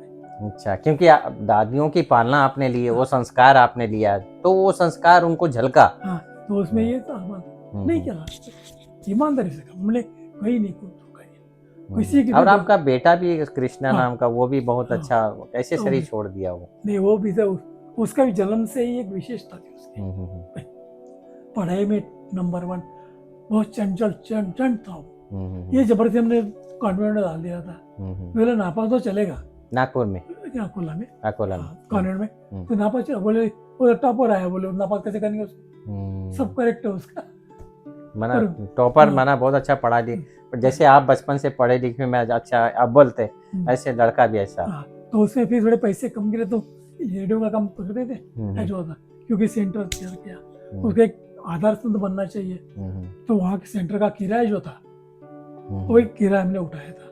यहाँ आने तक 10 साल तक मैंने सेंटर का किराया दिया, रिटायरमेंट के बाद। आगे जोड़ इंचार्ज आए रमेश, किराया देते, ठीक है, वास्तव में ये कभी बताया नहीं कि हमें यहाँ कितना देते, ना हमने कभी इनको मांगा है कि हमको 100 रुपये बढ़ाओ, 1000 बढ़ाओ, कभी भी हमने किसी को मांगा नहीं, हाथ नहीं पकड़ा, गरीबी निकाली, भीख नहीं मांगी, चोरी नहीं की, जो भी है ईमानदारी से जी। इसीलिए आज हम यहाँ भी जो काम कर रहे, 1 रुपए को संकल्प ही ना दे कुछ मिलना। अच्छा, यहाँ आप समर्पित रूप से रहते हैं, तो आप यहाँ पर जॉब कर रहे हैं कि नौकरी कर रहे हैं, कुछ पैसा वगैरह मिलता है ग्लोबल हॉस्पिटल से? नहीं, हम तो नौकरी करके भी नहीं, हम सिर्फ सेवा करते हैं। अभी तक? ऋणमुक्त तो 35 साल से आप यहाँ पर सेवा कर रहे हैं, पैसा वैसा नहीं लेते? शुरू में कुछ मिला था। अच्छा। दादी पूछती थी, क्योंकि जब दादी ने हमें बुलाया, जब हम उसमें क्या है, वहाँ पर रेडियो का काम था और हम सोच रहे थे ये मेडिकल का शुरू किया, मेडिकल की पढ़ाई की। दीदी को पूछा था हमने, दीदी मेरी इच्छा, क्योंकि बाकी जो रिवाइंडिंग और काम करते थे उससे कोई धोखा भी होता था हम लोग, मतलब मेहनत करते हम लोग लेकिन इसमें रिजल्ट नहीं मिलता, मन नहीं खुश होता। तो एक दिन दीदी को दीदी लगता कुछ भी चेंज करना है, ट्रैक चेंज करता हूँ, ले ट्रैक ड्राइवर बनता तू ट्रैक्टर ड्राइवर नहीं, ट्रैक चेंज मतलब ये, अभी मैं इलेक्ट्रिकल हो गया ना, मेडिकल में जाना चाहता हूँ। अच्छा। कॉलेज में एडमिशन लिए, कुछ दिन बोल गए, उन्होंने एडमिशन नकार दिया क्योंकि सर्टिफिकेट चाहिए गवर्नमेंट का कि आप रोज सुबह से शाम तक कॉलेज में रहेंगे। अभी ऐसा हो नहीं सकता, नौकरी तो महत्व की है, तो उन्होंने निकाल लिया। निकालने के पीछे कारण था मैं डोनेशन नहीं दिया था, और मैं डोनेशन नहीं देने वाला। फिर सोचा मैंने निकाला क्या उन्होंने, अभी मैं आयुर्वेद की एग्जाम दूंगा बाहर से, वहां सूंगा, वही कॉलेज में स्कूटर बेचूंगा या स्कूटर दूंगा, लेकिन लेक्चर वहां जाऊंगा। ऐसे मतलब जो आप पकड़ लेते हैं जिद, वो आपने अब तो करके छोड़ दिया। आयुर्वेद का स्टडी किया, मेडिकल का स्टडी किया, इलेक्ट्रिकल था, रेडियो था, वो छोड़ दिया। एटी में भी संगीत छोड़ दिया। संगीत उस समय लेटर आया था रमेश भाई का, इसको संगीत वगैरह हो तो फिर गीत वगैरह, हम उससे तबला वगैरह, वायलिन है, ये सब बजाते थे, गीत लिखते थे, गीत बजाते थे, डांस के गीत लिखते थे, डांस कर लेते थे। तो 80 में जो बालक वर्ष था वो लास्ट में मैंने लिया, 8 डांस बैठाए, 8 गीत लिखे, उसे तबला बजाया, हारमोनियम बजाया, वायलिन बजाया और स्वाहा कर दिया सभी को, संगीत बंद हो गया। फिर मेडिकल शुरू, तो मेडिकल में भी अभ्यास जब स्टडी किया, अथर्ववेद पढ़ा, अथर्ववेद में पॉइंट है कि मैग्नेटिज्म से ऋषि उन्होंने बहुत सेवा की है लोगों की, लड़ाई के अंदर मैग्नेट का यूज करते थे। तो मेरे ध्यान में लगा तो बहुत सारा कर सकते, क्योंकि मैंने जब 4 साल पढ़ाई की इलेक्ट्रिकल की, हर साल मेरे साइंस का जो फेयर होता था, डिस्ट्रिक्ट साइंस फेयर, अवार्ड मिला मुझे हर साल। अलग प्रकार के मॉडल बनाता था और अवार्ड मिलते थे मुझे, सर्टिफिकेट मिलते थे, सहयोग मिलता था। बोला अपन तो बहुत सारा कर सकते इसमें, तो सोचा अथर्ववेद में पढ़ा। फिर बाद में भाव प्रकार ग्रंथ में आया पढ़ने के लिए, तो उसमें एक सेंटेंस मैं लाइफ में नहीं भूलूंगा, एक योगी व्यक्ति, तपस्वी व्यक्ति, उसकी सेवा करेंगे आपको 1000 या 10,000 यज्ञ का पुण्य मिलेगा। क्या बात! ये सेंटेंस लेकर मेरी इच्छा हुई, ये तो मधुबन में सेवा करेंगे, सौभाग्य मिला। एक दादी की सेवा करेंगे, 10,000 यज्ञ के बराबर है, अपन यज्ञ नहीं कर सकते। सही बात। तो ऐसे समझ कर वहां से बिंदु वही रखा हमने। दादी मार्गदर्शन करती थी, पढ़ो, हम पढ़ते रहे, वहां पे पूरी पढ़ाई हो गई। फिर मैग्नेटिक का शुरू भी किया, 1 लाख पेशेंट वहां भी हो गए। हमने 1 घंटे के लिए रखा था सिर्फ, 1 घंटे का 2 घंटे हो गए।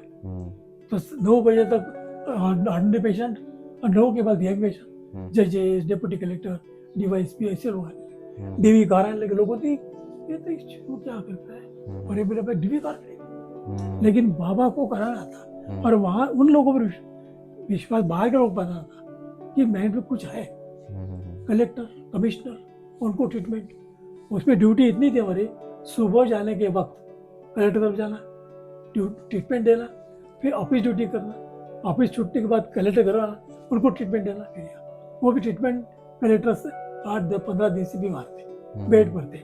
हमारे डॉक्टर कहते, रमेश अपने आप को लगा राजा बीमार है, उठ नहीं सकते, बैठ नहीं सकते, तू सारी दुनिया को ट्रीटमेंट देता, उसको भी देता नहीं। मैं कैसा दूं, मुझे कहे तो मैं जाऊंगा। सही बात। अभी मैं इससे बोले मैं बताता हूँ जाना, ठीक है।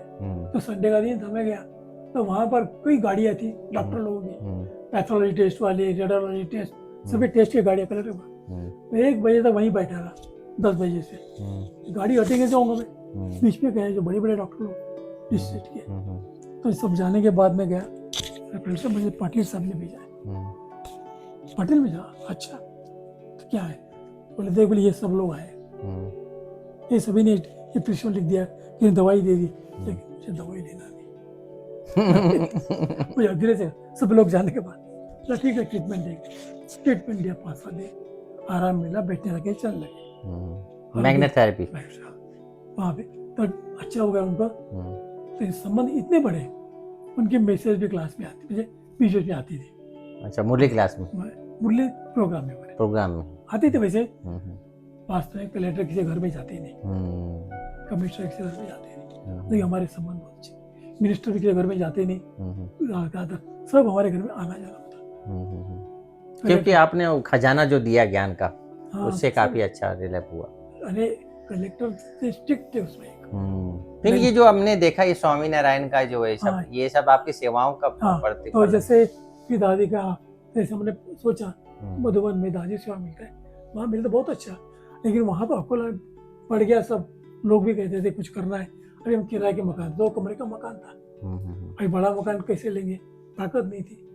वास्तव में हमने गृह निर्माण संस्था हमने स्थापन की, क्रेडिट स्टोर हमने स्थापन की, उसके अलावा मेंबर थे, हम कुछ नहीं कर सके अपने लिए, क्योंकि पगार नहीं पूरता, क्योंकि सेंटर का किराया, खर्चा, बहनों का खर्चा बहुत होता। हम कह नहीं सकते कि इतना खर्चा क्यों करते हैं, लेकिन हम उसके बीच में थे।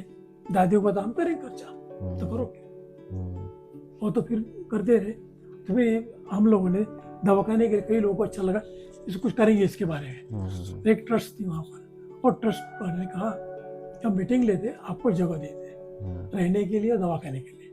तो एक बिल्डिंग हमारे नाम से वो कर रहे थे, फाइनल हो गई, ट्रस्टी लोगों ने किया सही करो तावे मिलो। बोला एक काम है, मैं अब जो भी काम करता हूँ दादी को पहले पूछता हूँ, मैं 8 दिन का समय चाहिए। मधुबन आया, दादी ऐसा ऐसा है, अभी दवाखाने काम बढ़ गया है, और ऐसे ऐसा है। और एक ट्रस्ट ने कहा कि आपको कब की बात है? 90 समझो, 91 का ग्लोबल हॉस्पिटल खुला। तो 90 की बात है। क्या दादी को पूछा, ऐसा सा मकान देने तैयार है, क्या करें, क्या बताओ। अरे क्यों जा, क्या की जरूरत है करने, कुछ नहीं, बहुत सेवा की आपने, बहुत सेंटर तैयार किए, क्योंकि 8 डिस्ट्रिक्ट में सेवा की, नहीं 3 जोन में सेवा की, जहाँ जहाँ केंद्र नहीं है वहाँ। तो दादी ने आपको, बड़ी दादी ने यहाँ बुला लिया, बड़ी दादी बोले यहाँ आ जाओ। रात को मीटिंग हो गई, मीटिंग में नीरज भाई, दादी जी, मोहिनी बहन, मनोहर दादी और बैठे। रमेश को 25,000 रुपये मन देना, नीरज भाई ने कहा बेटा पढ़ रहा है इंजीनियरिंग, तो सर्विस छोड़ेगा, पगार कब मिलेगा, कितना क्या होगा, तो 25,000 रुपये देना हर मास में। रमेश दादी को बोलना ईश्वर से लेके जाना, तो फाइनल हो गया। सब होने के बाद 9 बजे के बाद मैं बाबा के कमरे में गया, बाबा मैंने जीवन में कभी किसी को पैसा मैंने एक वरदान मिल गया बड़ों से कि यहाँ पर आप सेवा भी करो, अब आप बाबा से यज्ञ के द्वारा जो सेवा मिल रही है वो भी करो, क्योंकि बच्चे पढ़ रहे हैं, उसको भी खर्चा बोले चाहिए। बाबा का बाबा मैंने जीवन में किसी पैसा लिया नहीं, तो मेरे से मेरे पर नहीं आना चाहिए। बाबा कहते तथास्तु, ऐसे समय पर सब ठीक होगा। हमने आज तक यज्ञ से पैसा लिया नहीं। वो जो 25,000 दादी ने किया था वो भी नहीं लिया, कभी लिया नहीं। बाबा कमरे बाबा को होता है, क्योंकि यहाँ आने वाला पैसा सबके लिए है, और मैं मेरे व्यक्तिगत काम के लिए, ये मुझे पसंद नहीं। तब से आप निस्वार्थ सेवा कर रहे हैं, 35 साल हो गए। और वैसे ओम शांति वन कहता अपने को काम जो करना है वो बेस में करना है, फाउंडेशन में करना है, ये बड़ी पहले से इच्छा थी। तो जो ओम शांति वन का फाउंडेशन था, पत्थर बहने से लेकर कार सेवा, फिर बाद में लीटर काम जो आया इलेक्ट्रिक से बाद में बुला लिया। वो जो ओम शांति भवन का इलेक्ट्रिक से वायरिंग सब आप लोगों ने किया। और मैंने देखा कि दादी भी पत्थर उठाती थी, मैं सब सेवा करती थी। रात को 1:30-2 बजे उठ के आते, रमेश कितना बाकी है, बाबा उद्घाटन करने वाला है, चाय भेजो, कॉफी भेजो, दादी दी मैंने पालना बहुत अच्छा, बहुत पालना है। मैं बता दूं ना कि आज मैं भी देखता हूँ तो सोचता हूँ आंखों में आंसू आ जाते हैं। पाइप ऐसे, पाइप पर बैठकर वो कनेक्शन करना है, और जो पाइप है वो कंडक्टर पाइप है, लोहे के पाइप है, उस पे से वायर डालना, गलती हो गई तो स्पॉट आग लग जाएगी। लेकिन इतने लाइट, हर एक लाइट का कौन सा वायर है, व्हाइट का कौन सा है, लाल का कौन सा है, ये सब बुद्धि में, और हर लाइन का कौन से लाइन का कौन सा वायर है, मेरे बुद्धि में उसमें थे। इतने बड़े, क्योंकि आपने पढ़ाई भी किया था ना उसके बाद, इतने वायर कंट्रोल रूम में डाला मैंने। ताराचंद को, रमेश को पता है सब कौन सी वायर कहाँ की है। ताराचंद और ताराचंद ने कहा दीदी को, रमेश को ये रोक दो, और दीदी मेरी पेंशन से होगी ना जाऊंगा, क्योंकि अभी आऊंगा तो मुझे कुछ मिलेगा नहीं, और मेरी इच्छा कोई लेने की नहीं है। उसी वक्त था जैसे पेंशन से हो गई, दादी को पूछा, दादी कहती टोकरी उतार, दोनों टोकरी उतार दी। 91 में फिर यहाँ ही रह गए, यहीं रह गए। तो दादी ने कहा, दादी पूछा भी था पैसे वगैरह, दादी नहीं चाहिए, संपन्न है सब कुछ, सब एडजस्ट हो गया, तो बच्चा जब कैसे शरीर छोड़ा ये अटैक आया उसका। हार्ट अटैक आया? हाँ, अटैक आया उसका। कब वो भी कौन सी सन में? वो आया 1920 2020 में? 2020। अरे ज़्यादा दिन नहीं हुए, 6 साल हुए। छठवा साल भी 20 साल अच्छा, को छठा साल। होशियार था। बहुत अच्छे बाबा का बच्चा था। यहाँ भी आकर फिर यहाँ भी आए। यहाँ आने के बाद में बहुत सारे मीटिंग में हुए थे, इतना डॉक्टर को पकड़ देंगे, उतना पकड़ देंगे, लेकिन वो सब उनके अपने मन से होता है, क्योंकि वो तो एलोपैथी का बहुत बड़ा हिस्सा मानते हैं, और ये अल्टरनेटिव मेडिसिन क्योंकि ऐसे ही चलते हैं, होम्योपैथिक आयुर्वेदिक इस हिसाब से चले। लेकिन हमने कभी उनके पास गए नहीं कि मुझे पैसे चाहिए, पगार चाहिए। लोग झगड़े करते थे, मुझे लेके देख एक कारपेंटर कितना ले रहा है, देख मिस्त्री कितना लेता है, वो तो मांगता भी नहीं। मैं नहीं मांगूंगा। बेटे को भड़का दिया था यहाँ के लोगों ने, अरे तेरा बाप तो सन्यासी है, वो पैसे मांगे, तेरी पढ़ाई नहीं होती, तू भी नहीं होगा, तो ये भी नहीं होगा। पहला तो पैसे चाहिए ना, 7 दिन पहले बताना, आपको पैसे मिल जाएंगे, 10,000 15,000 बता देना। किताब भी चाहिए तो यहाँ नहीं, बॉम्बे जाकर और मैं पैसे दूंगा, लेकिन पढ़ाई पूरी करूँगा। सब बच्चों, इवन डोनेशन की बात आती थी तो बाबा मुझे मत करते थे, क्योंकि वहाँ जब उसके एडमिशन के लिए गए, बड़ी लाइन लगी थी, हर एक छोटी चिट्ठी थी, 10 नंबर 12 नंबर 14 नंबर। बोले आप मिले, चिट्ठी लिए नहीं, बोले चेयरमैन से। बोला चल, तो वहाँ से नंबर आया, तो सबने चिट्ठी दिया, सबके नंबर लगे, अपनी चिट्ठी दिया, अपना नंबर ही लगता। चल तो से अंदर गए, वहाँ बैठे थे वाइस चांसलर और प्रिंसिपल बताया, तो चेयरमैन ने भेजा है, चेयरमैन का फोन है, रमेश आएगा, रमेश के बेटे को जहाँ लगे वहाँ एडमिशन, 10 लाख तुम 10-15 लाख वहाँ बच गए, एडमिशन के 5,000 लगे, नहीं तो जो डोनेशन देते उनके 1 लाख भरना पड़ता। तो मैंने पुण्य है, आपकी दुआएं हैं, वो काम कर गई। बिल्कुल, एमई के समय जब बड़ौदा प्रयत्न कर, अहमदाबाद, जयपुर, पुणे 10 लाख रुपए डोनेशन चाहिए, फिर रिटायरमेंट के बाद में डोनेशन कहाँ से देंगे? सही बात।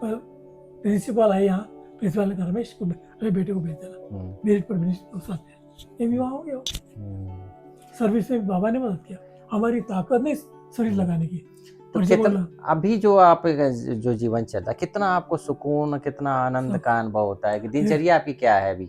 अभी दिनचर्या ऐसी अभी आज के समय की कि सुबह अमृत वेला मिस नहीं करना है। 2 बजे उठ जाते? 2 बजे 3 बजे उठते, स्नान करके योग करते, योग के बाद मुरली सुनते आशा बहन की, और मुरली के बाद फिर अपना जो एक्सरसाइज में भी उसके पहले मेडिटेशन जो करते, उससे मैग्नेट ट्रीटमेंट लेते, मैग्नेटिक वाटर बनाते उसमें योग के समय, योग ट्रीटमेंट, और ये सब होते हुए फिर बाद एक्सरसाइज के बाद रेस्ट, और बाद में नाश्ता करके ड्यूटी ऐसी रहती है। और फिर शाम को आते हैं, फिर शाम को भी योग करने पांडवगुन जाते हैं? नहीं, अभी जाते नहीं, क्योंकि पहले जाता था मैं, पहले तो बिल्कुल एक दिन मिस नहीं किया हमने। महाराष्ट्र में भी रहे, एक दिन में अमृतवेला सेंटर का मिस नहीं किया, जब अकोला में जाना है। और उसके एक कारण ये था कि सब लोग करते कि नहीं देखना था, क्योंकि सोते थे। सही बात। क्योंकि उससे रिजल्ट नहीं मिलता। हम देखते थे, पूछते थे युक्ति से, बिना स्नान करके मुरली पढ़ना ठीक नहीं, ऐसा पानी करके मुरली। कभी कभी लोगों को दुख होता था बोलने का, हमारा कि हमको कहते कैसा होना चाहिए वैसा, तो आप भी करना पड़ेगा ना। हम जब तो बोलते, तो अभी जैसे मैग्नेट कहाँ है, तो उधर से सोचा कि यहाँ आना है, दादी ने बुलाया, तो दादी ने बोला कि यहाँ है। तो जब बाबा की मुलाकात हो गई, तो बाबा ने मुझे एक प्रेरणा दी, जैसे मुलाकात है कि बाबा कहते हैं कुछ वाइब्रेटिव बनाओ। तो उसमें फिर हमने कुछ रात में नींद नहीं, दादी को मिले, दादी रात को नींद नहीं आई, बोले क्यों, सिर दर्द हो रहा, कुछ शोभना का लेट रहा है, कुछ किसी की तबीयत ठीक नहीं, मम्मी की सब ठीक है, लेकिन बाबा ने कहा कुछ नया करो। तो नया करने के पीछे स्टडी शुरू किया 6 मास तक। अच्छा। हाँ, देश विदेश के सभी, और बाद में फिर जो भारत में जहाँ जहाँ मैडिटम चलता है ट्रीटमेंट, और जहाँ स्वास्थ्य केंद्र है, और जिन्होंने शुरू किया वो सबसे मुलाकात की भारत में, दिल्ली है, कलकत्ता, अहमदाबाद है, बॉम्बे है, बड़ौदा, जो बड़ी बड़ी सिटीज है, पुणे, सब तरफ मिला, सबको मिला। तो सबको मिलते हुए सोचा कि अपने को इसे अलग ही करना है, वही नहीं जो आप बताएंगे वहाँ पर जो है उनका वही रटे सभी जगह। तो हमने नए प्रकार के बनाए शुरू, तो उससे भी कुछ कन्वर्सन करके नए सेट बनाए। तो फिर जैसे दादी को बताया, दादी अभी हमने ड्राइंग मेरा पूरा हो गया, स्केचेस आपको बताता हूँ, और कल आओ बोले, मरने के बाद बताया, बोले तो बहुत अच्छा है। बोला गरीबों के लिए फ्री। तो बोले इसका खर्चा कितना है? तो खर्चा तो लाखों रुपए है, प्रताप देने वाला है। मैं बोला प्रताप तो गारंटी नहीं और देगी भी नहीं, फिर कैसा करेंगे? बोला हमारा दोनों का पेंशन आ रहा है, पैसे आएंगे उससे होगा। तो आज दोनों के पेंशन का जो हम कहते थे, जैसे बाबा ने अपना सब कुछ यज्ञ में दिया था, तो वो भी वैसे हमें भी करना था। इच्छा हमारी उससे उनके जीवन से बनी। सही बात। तो हमें जो रिटायरमेंट के बाद मिला वो पूरा पैसा हमें यहाँ लगा दिया एक बार। तो सब आज उससे लाखों लोगों ने लाभ लिया, 3-4 लाख लोगों ने लाभ लिया है। तो नए नए प्रकार की मछली बनाए, उसके लिए जाते थे, बना लेते थे। और मछली जब बनाए, डायग्राम निकाले, तो अपने यहाँ 6 फुट के ऊपर हाइट लोग आते, वजनदार लोग आते, मोटे मोटे लोग आते, 120 किलो के ऊपर आते, 130 किलो तक आते, और सारा ट्रीटमेंट उससे हो वो जाता सब है। देखकर वो मशीनें बनाई है। आज 35 साल से मशीनें चल रही है। 35 साल से। और कितना सक्सेसफुल है, कितने लोगों को राहत मिल रही है? 3-4 लाख। और बहुत अपने पास बाबा ने कितने असंभव कार्य बाबा ने। रमेश भाई, आपकी गाथा सुनकर ही बड़ा ही रोमांचक आपका जो यात्रा रहा। अनाथ से सनाथ बन गए आप, है ना? क्या आज हम यहाँ बेगा टू प्रिंस बन गए। यहाँ काम करते, हमें इच्छा भी नहीं होती कुछ पानी मांगे या कुछ टोली दो, नहीं हो रहा। लेकिन बाबा ही हमको संभाल रहा है। अभी इन्होंने तो कई बार कई प्रकार के समस्या आई, लेकिन समस्याओं का निराकरण बाबा बड़ा युक्ति से करता है। जैसे एक बारी हमारे पास केस आई थी, सभी डॉक्टर के लिए ऑपरेशन करना आवश्यक है। फिर मधुबन के एक बड़े भाई ने कहा पहले रमेश भाई के पास जाओ ट्रीटमेंट लो। उसने ट्रीटमेंट लिया, तो उनको बोले दिल्ली जाना है, ले जाओ। तो वहाँ जाकर बताओ डॉक्टर को, सोनोग्राफी कर लेना। उधर से जब आई तो गई थी, डॉक्टर ने बताया कि ऑपरेशन करने की जरूरत नहीं है, ट्रीटमेंट तो हो गया। तो पैसे तो बच गए। तो उन्होंने कंप्लेंट किया दादी को कि रमेश बीच में आता है और हमारे केस फेल कर देता है। मैं किसी को बताया नहीं केस, बता रहा हूँ मैं। तो भी वो मेरी पेशी होगी, एक डॉक्टर साहब एक तरफ एक तरफ। दादी ने बहुत बोला उस समय। मोहिनी बहन सुन रही थी, मोहन दादी सुन रही थी। रमेश क्या हो गया? बोले मुझे पता नहीं क्या हो गया, दादी इतनी गर्म क्यों हो गई? तो लेकिन कुछ ही समय होते नहीं, ऑपरेशन थिएटर का उद्घाटन था। तो उद्घाटन के समय डॉक्टर लोग प्रोजेक्ट आने लगे, मेरे पास पेशेंट बहुत थे। उसके पहले भी ऐसे किस्सा हुआ, एक मैं किसी मीटिंग में जाता नहीं, तो लोगों ने कंप्लेंट की रमेश तो कभी मीटिंग में आता नहीं रमेश भाई। तो बोले उसके तरफ जाओ, अभी पेशेंट है। बोले कैसे आएगा? शाम को 6 बजे तो पेशेंट है उनके पास, लाइन लगी है। प्रताप भाई ने मीटिंग में क्या था, फिर ये जो थिएटर का उद्घाटन था, सब लोग लाइन में टोली लेकर खड़े थे। मैं सबसे प्रताप भाई को, सब लोग आए, हाँ बस रमेश कहाँ है? फोन किया, प्रताप भाई ने दादी बुला रही ऑटो लेकर। ठीक है जाता हूँ। तो भाई लाश खड़ा रहा, नहीं इधर खड़ा रहना, दादी बाजू में खड़ा रहना।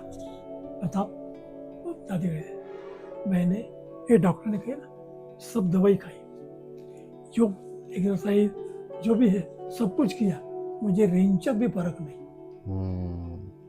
सब डॉक्टर के सामने दादी गई थी, मुझे रमेश एक गर्दन तुझे ठीक करना है। सब डॉक्टर सामने। ये कौन सा किस्सा है?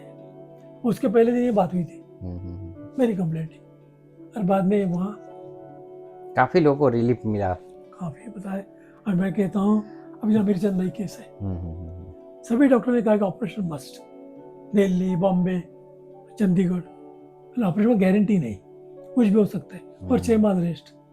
तो उस समय सब कुछ 2 साल तक बेड पर थे, 2 लोग उठाने के 2 चलाने के लिए, एक स्टेप भी नहीं चढ़ सकते। तो मुझे सुबह 5 बजे फोन आया नीरज भाई का, रमेश भाई ने अमृत वाला योग किया ना, तो मुझे आपकी याद आई।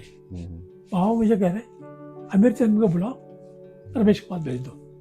रमेश मैं रमेश चंद को बुलाया है और आपको खड़ा करके चलाना है। तभी यहाँ आए, ट्रीटमेंट लिया, चल के गए।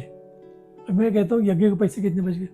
सही बात। 25 लाख दवाई से बच गया अलग। आज ऐसे हर कई बच्चों के गरीबों के ऑपरेशन टल गए, मेडिसिन टल गई, पेन किलर बंद हो गए, मैग्नेट थेरेपी से। अभी यहाँ का चपरासी है राजस्थान सर्किट हॉस्पिटल, सभी ने कहा था जयपुर से अहमदाबाद तक पैर काटना पड़ेगा। उसकी केवल हमारे बर्तन थी, और होते थे अंकल डॉक्टर के पैर काटना पड़ता, गैंग्रीन हो गया, ट्रीटमेंट दिया। आज तो 30 साल से वही काम कर रहा है। फर्स्ट क्लास है, मतलब इसमें पावर है मैग्नेट थेरेपी में। बहुत पावर है। अभी हम एक और थोड़ा रिसर्च अभी शुरू करूँगा मैं आजकल से। पहले जो हमारे पास केस आई थी, ट्रेन के नीचे पैर कट तो टूटे हुए थे, उसका ऑपरेशन अहमदाबाद में हुआ, उसकी हड्डी जुड़ी नहीं कई मास तक, तो हमारे पास केस रेफर हुई, उसको ट्रीटमेंट दिया तो हड्डी जुड़ती है, तो 15-15 दिन के बाद उसका एक्सरे निकाला और कैसी हड्डी जुड़ती है वो एक्सरे वाला देखते थे। और वो केस मैंने दिल्ली, बेंगलोर और अहमदाबाद, बॉम्बे, ऐसे बड़ी बड़ी सिटीज़ में जो इंटरनल कॉन्फ्रेंस है मुझे सबमिट किया। तो उसमें खास यूनिवर्सिटी बड़े सर्टिफिकेट मिला था, डॉक्टर ऑफ साइंस इसका सर्टिफिकेट मिला आपको? मिला था उसमें, क्योंकि हड्डियाँ जोड़ से कहीं इतने नहीं है थियरी में, है ही नहीं इसमें। तो उसमें एक बार टूट जाता है तो जुड़ता नहीं। हाँ, तो प्लेट वाला, लेकिन उसको प्लेट नहीं लगाई, तो ऐसे जुड़का कैसे ये रिपेंट किया, स्टेप बाय स्टेप कैसे इम्प्रूव हुआ, तो उसमें बहुत कुछ। आज वही जम्मू में बैठा है बंदूक लेकर, वो कहता था अंकल नहीं भी ठीक हुआ तो मुझे चेक कर देंगे और मुझे घर में बैठना पड़ेगा, मैं क्या करूँ, इस भरोसे मेरा परिवार है। लेकिन ऐसे कई केसेस है। मैं समझता हूँ ये आपने थेरेपी से काफ़ी लोगों को आपने जीवन दान भी दिया है और यज्ञ सेवा भी करवाए हैं। और जैसे ब्रह्मा बाबा ने अपना तन मन धन समय श्वास संकल्प से समर्पित हुआ है, ऐसे खुद भी आप अपने उस स्वरूप को, जैसे आज का वरदान है सम्मान और संपन्न संपूर्ण स्वरूप, तो आपका वो जीवन वो दिखाई देता है। होता है, देखो तो मैं सोचा ही था, क्योंकि जीवन में एक तो पहली बात क्या चाहिए, ईश्वर प्राप्ति के लिए सब व्यक्ति कर रहे हैं बराबर, पहले आता लास्ट में, संत हो महात्मा कोई भी हो, ईश्वर प्राप्ति करना है तो ये विद्यालय के अलावा कहीं भी जगह नहीं है। नंबर 2, दूसरी बात आती है जीवन में आनंद चाहिए, सब लोग कहते हैं। कितने प्रकार का आनंद होते हैं ये दुनिया नहीं पता, भगवद गीता बता रही है कौन सी कितने प्रकार के आनंद है, अतीन्द्रिय सुख कहते हैं, और गीता में पता है। तो उसमें जो वो आनंद हम लोग को मिल सकता है, ब्रह्मा कुमारी को मिल सकता है। एक तो पहला आनंद जो होता है साधारण आनंद, खुशी जो कहेंगे, लेकिन सबसे बड़ा आनंद है ब्रह्मानंद। ब्रह्मानंद का अर्थ क्या होता है, जिनको ब्रह्मा का परिचय मिला, जिनको ब्रह्मा की अनुभूति हुई, वो ब्रह्मानंद ओरिजिनल ये अर्थ है। और आप जब सुसाइड करने जा रहे थे तो आपको पहले से साक्षात्कार हो गया था, ब्रह्मा ने ही आपको साक्षात्कार कराया हो गया ब्रह्मानंद। और फिर सबसे बड़ी प्राप्ति है परमानंद। परमात्मा, ब्रह्मा ने परमानंद का अनुभूति कराया, ब्रह्मा द्वारा परमानंद होता है। ये जो कह रहे कि सभी हम साधु मन इसके द्वारा होता है, परमात्मा का आनंद ब्रह्मानंद के बाद की स्टेज है। इसीलिए आज की मूल्य में था ना कि रास्ते चले ब्राह्मण फंसा, गाली तो उसे सुननी पड़ती, करता वही सब कुछ है। तो माना बाबा ने आपको एडाप्ट करना था, इतनी सेवाएं करानी थी और मुझे आराम भी देना था, आराम भी देना। मुझे बता दो, वहाँ जब हम सेवा करते थे, इतनी कुछ बड़ी बड़ी सेवाएं बाबा हमारी जैसे यूनिवर्सिटी तैयार करना था, तो यूनिवर्सिटी का मैप कौन निकालेगा, क्योंकि बड़ी यूनिवर्सिटी होती, यूनिवर्सिटी शादी नहीं थी, तो इतना महान कार्य हमारे हाथों में हुआ। बड़े बड़े प्रोजेक्ट है जिसमें एकदम इरिगेशन को दिया, नहीं हुआ, फिर पेट्रोल को दिया, नहीं हुआ, क्यों, तो बोले एडजॉइन एरिया आप बता नहीं सकते, एनकैचमेंट एरिया चाहिए। तो उनकी कंप्लेंट ये थी कि वो एक स्केल का नक्शा ही नहीं, तो कैसे बनाएंगे, 3 मास पेंडिंग रहा। हमारे बॉस थे डायरेक्टर, अरे हमारे पास रमेश है ना, सब कर देता है। फिर आए हमारे पास गवर्नमेंट ऑफ इंडिया के लोग, रमेश भाई ऐसे ऐसे, अरे बताओ कौन से गाँव मुझे बता दो। उनका एक भी एक स्केल नहीं, दूसरे से मिलता नहीं। चलो मिलाऊंगा मैं, आपको कौन सा स्केल चाहिए मैं बताऊँ, क्योंकि मेरा इंजीनियरिंग होने की वजह से, ड्राइंग होने की वजह से मुझे कुछ आसान लगता है। अनुभव बहुत बड़ा काम करता है, तो प्रोजेक्ट किया, आज करोड़ों का प्रोजेक्ट है। 2-3 प्रोजेक्ट ऐसे मेरे हाथ से, इवन कई नगर मेरे हाथ से बने। एक वहाँ का नगर है जिसमें उसका लेआउट मेरे हाथ का है, मैंने देखा भी नहीं। मैंने बाबा ने बहुत सारी सेवाएं कराई हैं आपसे, और कभी मुझे कभी ये नहीं, आज भी कितना भी खिलाओ और कितना भी खाओ, कभी कम नहीं करेगी, ना कभी अपेक्षा है, क्योंकि जीवन में चाहिए अन्न वस्त्र और निवारा। अन्न इतना मिला है, खाओ खिलाओ, कभी कम नहीं हुआ। वस्त्र तो कभी गिने नहीं सकते, ना कभी। और आप हर महीने में क्या हर साल में आप यज्ञ सेवा भी करते हैं, वो ट्रक का हमने सोचा था हरे के नाम से भी यज्ञ में होना चाहिए। अरे हमारी माता जी शुभ्रा की मदर थी, उनके नाम से भी यज्ञ में जवाए, बेटे के नाम से भी जमा है, हमारे नाम से जमा है, शोभना बहनों, कोई भी था बहनों, सभी के नाम से। और भले जितना ये करते जानते हैं। नहीं होंगे, कोई हमें यो करना नहीं कि वो जानते, ऊपर वाला जानता है। गुड़ जाने गुड़ की गोठी जाने। बहुत अच्छा। तो अब यहाँ दोस्त पैसे के लिए आए ही नहीं। सही बात है। तो दोस्तों आपने सुना कैसे हमारे रमेश भाई ने अपने जीवन को एक गृहस्थ जीवन में रहते हुए भी, हाँ जो कुछ सुना रहे थे, हाँ ये है अव्यक्त ज्ञान खजाना जो आप पढ़ेंगे। ये बहुत मोटी किताब है, कभी आपको समय मिले जरूर आप ये पढ़ें। नहीं, बहुत आवश्यक है, जीवन के लिए आवश्यक है। जी जी जी। तो ऐसे हमारे रमेश भाई जो खुद बिजी रहते हैं पढ़ाई लिखाई में भी और सोशल वर्क में भी, और स्वयं को दुआएं और पुण्य से भर रहे हैं। ऐसे आप भी अपने गृहस्थ व्यवहार में रहते हुए जितना हो सके, आवश्यकता जितनी ज़रूरत है उतना ही आप अपने आप को सीमित दायरे में रहकर अपना कार्य व्यवहार को करें। अगर आवश्यकता से ज़्यादा अगर आप करते हैं तो आपका बुद्धि काम करना बंद कर देगा। जैसे हमारे रमेश भाई ने स्वयं को यहाँ से निमित्त हमारी दादी से पूछा कि दादी हमको ये करना चाहिए, गवर्नमेंट हमको जगह स्थान दे रहा है, सब कुछ दे रहा है, लेकिन हमको करना चाहिए कि नहीं। दादी ने तुरंत मना कर दिया और खुद अपने गोदी में बुला लिया और यहाँ सेवा दिया। तो ऐसे ही हर काम अगर आप श्रीमत प्रमाण करते हैं तो नेचुरल है परमात्मा उसका जिम्मेवार हो जाता है। तो आप भी अपने जीवन में सदा ही, कुछ और क्वेश्चन लेना इसमें? दुआएं प्राप्त करना है तो दुआएं मिले ये काम करना। जीवन में पुण्य कमा सकते, दुआ कमाना है तो कर्म करना ही पड़ेगा, और शुद्ध कर्म करना पड़ेगा, शुभ कर्म करना पड़ेगा, क्योंकि पैसे से दुआएं मिलेगी नहीं, पैसे से नहीं किसी भी स्टोर में मिलेगी नहीं। एक बार पुण्य के अंदर मिलेगा। सभी दानों में दान तो है, प्राण दान सबसे श्रेष्ठ है, जिसमें दुआ मिलना ये सबसे श्रेष्ठ है। और ये मिलता है निस्वार्थ भावना से। निस्वार्थ। आज हम लोग दुआ से पढ़ रहे हैं, कभी लाइफ में एक पैसे कमी नहीं मिली, हम ऐसा कभी लगाने भूखे रहे, और यहाँ आने के बाद तो सभी बिल्कुल भरपूर कर दिया। भरपूर पाना था सो पा लिया, बाकी क्या। बैलेंस लाइफ है, जैसे निरोगी आत्मा की निशानी।